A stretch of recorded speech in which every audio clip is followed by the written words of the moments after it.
And to Ben Cardin, thanks for your passion on the human rights issues and also on the BDS issue we've been working on. And I appreciate the answer from Ambassador Froman, but I do think this is a critical part of the overall package, and we'll have an opportunity to have a good debate on that over the next couple of weeks. This is really economic warfare against some of our allies, including Israel, and Senator Cardin and I are going to be eager to get your support on it. Thanks, too, for being here and for the great testimonies this morning. And, you all talked a lot about the importance of trade. I don't disagree with what you said about the importance for us to create more jobs and better paying jobs. And this is critical to Senator Schumer's point about how do you get more middle-class jobs and how do we increase pay. I mean, one way is you export more, because those are jobs that are supporting goods and services being sold to the 95% of consumers outside of our borders. They do pay more. The jobs pay on average 18% more, better benefits. We want more stuff made in America. I think everyone agrees with that. But we also got to be sure imports are not illegally traded and they're fairly traded. And I think that's where the enforcement that has been talked about here today is so critically important. We're looking for a level playing field. And if American workers, farmers, service providers can have a level playing field, we'll be just fine. But we don't see that now. And so I think that's the concern that certainly I experienced when I was in your job and you're seeing.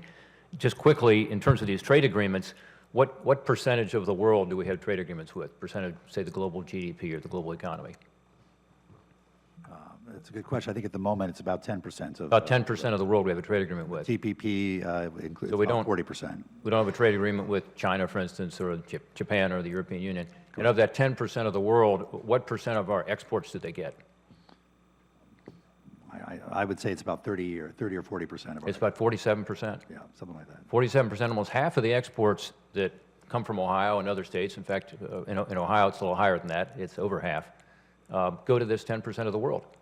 And so we want more of that. We want more of our products going overseas. But the trick is how to have a level playing field. And we talked about a lot of those aspects today. The one I want to focus on quickly is currency.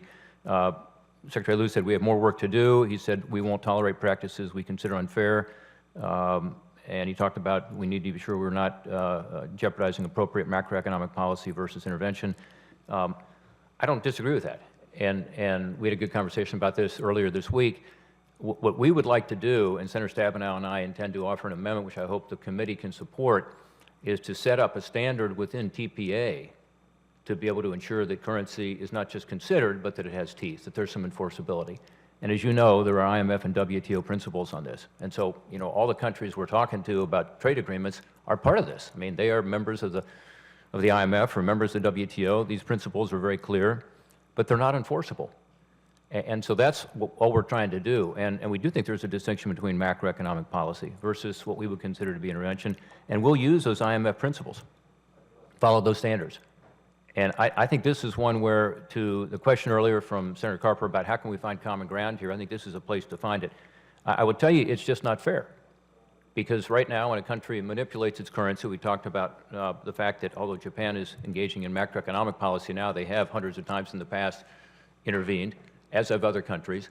What happens is our exports are more expensive because they've artificially intervened. That's not fair to our workers and our farmers and our service providers. My colleague, Senator Brown, has been involved in this issue for many years because he, like me, goes to talk to these workers and these companies, and they say, wait a minute, we're finally competitive in terms of our energy policy. We're doing everything we can in terms of technology. We're making concessions on our pay and our benefits. And yet, you're telling me that, as Paul Volcker famously said, in 5 minutes, Paul Volcker, in 5 minutes, someone can change exchange rates and currency that does away with years of trade negotiating successes. It's just not fair. And then second, of course, the imports that they're sending to us are less expensive. So this is the lack of a playing field that's level that we're trying to address. The final one I want to say quickly is that it also affects third-party countries. In other words, other export markets that we have, because those products, whether they're from China or Japan or wherever, are being sold at an advantage in those markets too, meaning that our workers, our service providers, our farmers don't have the opportunity to get the market share that they deserve. So we want to work with you on that. On the health care tax credit, it was talked about earlier. Senator Brown and I have authored legislation on this. We think the health care tax credit is incredibly important to have as part of this process. We understand it will probably be part of the TAA discussion. That's fine.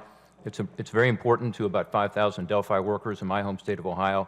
It frankly just lets them pay a portion of their health bills, and that's the least we can do, because their pensions were taken away from them, their retirement benefits were taken away, and if they aren't on Medicare yet, if they're between 55 and 64 years old, their pensions were terminated and administered by PBGC, it's a bridge to Medicare for them. So I hope you can support us on that as well. And with that, thanking my colleagues for indulging me to allow me to intervene. I thank the